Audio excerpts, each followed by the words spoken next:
తులసికి ఒక లక్షణం ఉంది. తులసి లక్ష్మి యొక్క స్వరూపం. తులసి ఈ భూమి మీద పుట్టినటువంటిది మొట్టమొదట ఎక్కడి నుంచి పుట్టింది అంటే బీజము నుంచి వచ్చింది కాదు తులసి చెట్టు. తులసి చెట్టు గింజల్లోంచి రాలేదు.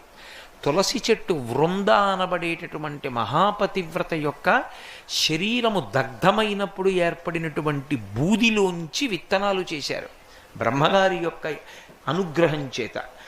ఆ విత్తనములను చల్లితే అందులోంచి తులసి పుట్టింది. అందుకే అసలు తులసి కారణజన్మురాలు, లక్ష్మియే తులసిగా వచ్చింది. తులసికి ఒక్కదానికే ఒక లక్షణం ఉంది లోకంలో. తులసి సమస్త పాపములను హరిస్తుంది. ఎందుచేత హరిస్తుంది అంటే దాని గురించి పురాణంలో ఒక మాట ఉంది. యన్మూలే సర్వతీర్థాని యన్మధ్యే సర్వదేవతై యదశ్రీ సర్వవేదేషు తులసీత్వం